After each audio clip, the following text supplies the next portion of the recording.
Hi, my name's Heise, and today we are painting daffodils in the Chinese brush manner, also known as Japanese sumie. And to give you an idea of my basic setup on my drawing table here, I've got a set of 18 Chinese watercolors by Marie's. A set of 18 12 milliliter tubes should be sufficient. Some ink. Any good Chinese ink is good. Japanese sumi-e ink is fine. This is my ink holder I'm using. Black, right out of the jar. And this is actually, although it doesn't look it, somewhat dilute for a lighter ink. Just a little premix to help things along here.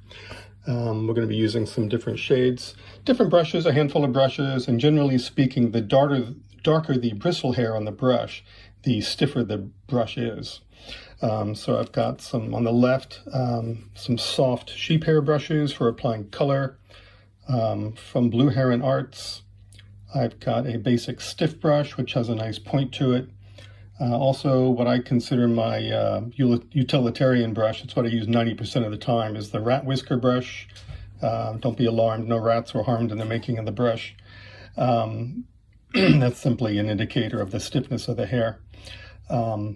And then also this is a combination brush, the third one over here, which is known as a liner brush, again from Blue Heron Arts. A combination brush is generally a stiffer hair on the inside core, surrounded by, in this case, a white sheep hair that's more absorbent. So we're going to have a nice point to this brush, but also it has a nice reservoir for holding color and ink to it. And then just a small detail brush on the right here. And this peculiar object here is just simply an old cotton sock I use to absorb ink and color as I work from my brush, because we're working on a very absorbent thin paper today known as Xuan, X-U-A-N. And as my friend and teacher, a wonderful artist, Frank Liao, says, Chinese painting is about two things: brush control and moisture control. And if you're working on Xuan, you will quickly realize that as well. So as I said, I'm working on single Xuan, and here's the spelling of it, X-U-A-N. It sounds like the old bicycle I rode as a kid. And the style I'm working in is two general schools, I guess you could say, in Chinese painting. Xieyi, which means paint the idea, which has a lot of energy to it and not necessarily a lot of detail. It's more about the energy that the artist puts into the work, as well as the energy that you communicate from the subject matter, and that sense of liveliness and life to the landscape, the flowers, the birds, etc. Again, xieyi, painting the idea, and that's in contrast to gongbi, which is meticulous brush painting. And as you might guess, it's much more interested in detail. It's a much more, well, I won't say necessarily decorative, but it tends to be more colorful, and in the Western mind, perhaps a bit more realistic, or working in the school of realism. So the first thing when painting daffodils, you have to understand the structure. We'll start the corona. Corona is the cup, right? Now there's 100 different variants to daffodils. I'm working on one that resembles sort of the classic daffodil from China. I think in English we call it the phoenix eye daffodil. So the corona is, we're going to draw it from an angle so we can see the structure a bit better, right? And we've got the stamens on the inside. That's just the cup. This protrudes back. It's not very deep. Daffodils have 6 petals, in 2 layers. The first 3, because we're showing this at an angle, and then the other 3 are sort of tucked in right behind that. Okay.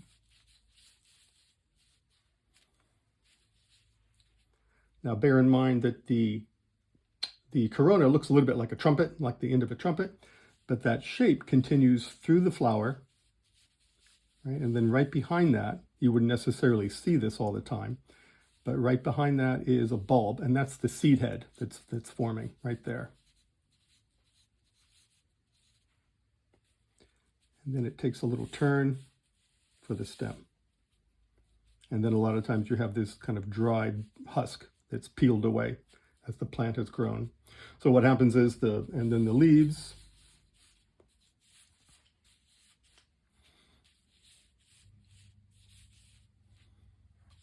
right? As the flower grows, it attracts pollination, it's pollinated, the flower dies off, and then the energy of the plant goes into feeding the seed head that's here, that sort of bulb. And then next year, and then hopefully you have flowers once again. But that gives you an idea of the basic structure of the plant itself. Each bulb, which is going to be below the surface of the ground, that's where all these leaves are going to come up from a single bulb. So sometimes you even see how they're all connected above the ground, but generally it's just a little bit below ground. So it's not like grass that comes up, you know, all in just random spots. In this case with narcissus, with daffodils, each bulb is going to put up a handful of leaves in one spot, and then the stem and the flower from that point there. Some of the jonquils, variations on this, you'll have multiple flowers from the same, branching from the same stem, but that's not what we're doing today. Okay, onward.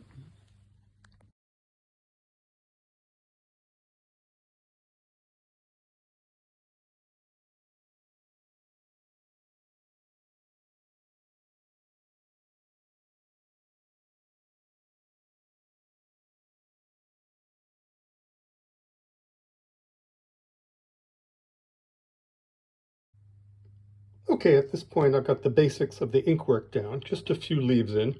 I'm going to start applying some color, and actually you'll see I'll paint in more green leaves than I have outlined and then go back to outline those. So this, I like to start off with just a few leaves and then continue in with the paint, the color, and then go back to finish outlining those.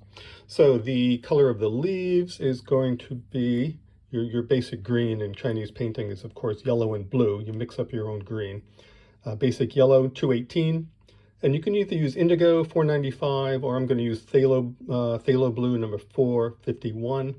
Again, this is Marie's Chinese watercolors. This is the numbers that pertain just to them. And because the leaves in daffodils tends to be quite blue, we're going to be adding a bit of number 3 green, as this says, Sanlu, number 593. And here are the colors themselves. So we're going to mix those up a bit, and not mixing it up as if we're painting the wall, but leave a bit in reserve because we don't want every leaf to be exactly the same. We're going to add a little yellow or a little blue to each different leaf depending on how we, well, just what we prefer. And as you can see in the ink drawing itself, in Chinese painting, black indicates foreground. And anything high contrast indicates foreground. So for the flower head itself, I've got a pure black for the outline of the corona, a lighter gray to depict the leaves, and then I went back and just a tiny dot at the tip of each stroke, making that petal on the outside. And that doesn't correspond to the color in the plant, but it helps to give a little strength to those petals themselves, so they're not just a pale gray. A little folding in on the sides then for the petals. To indicate some depth to that, and then the center little fold, I guess you could say, of the flower itself. And there's one sort of in a 3/4 view. Again, just roughly, well, I won't say roughly sketched in, that's not it, but painted with a bit of verve. And again, an absolute likeness is not the primary goal here. It's to bring in some energy.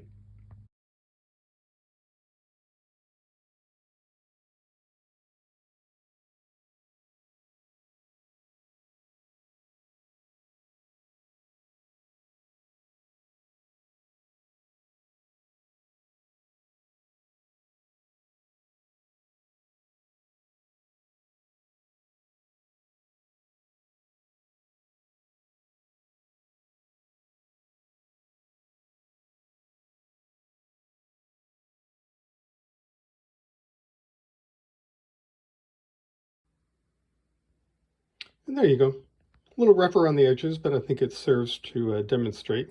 So once again, to illustrate, start off with the corona in black ink, a lighter gray for the petals with a touch of black. I do mean just a touch at the very tip of each brush stroke, depicting the petals. From there, draw in with a combination of either black or a dark gray, some lines depicting the leaves, just a few to start.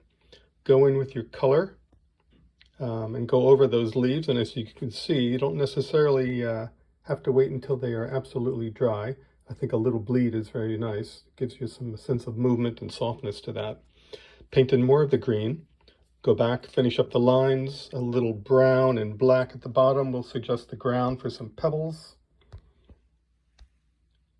A little green and a little gray in the corona, as you can see there, in the center there.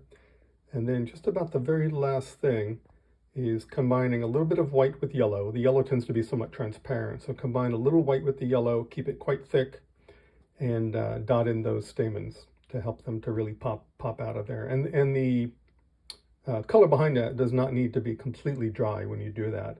A little humid is fine. You don't want it glossy wet, but a little damp is just fine as well. It'll sit there right on top. And this clearly is not about coloring within the lines. Oh, one other thing I did was a really, really pale blue, a very dilute blue with a brush. Just outline the petals at the point where the white petal meets the white paper, just to add that slight bit of contrast and to separate it from the background. And what you're looking at now is still a bit wet, so it'll be a little clearer when that dries up. But I think that's the place to start. And good luck to you.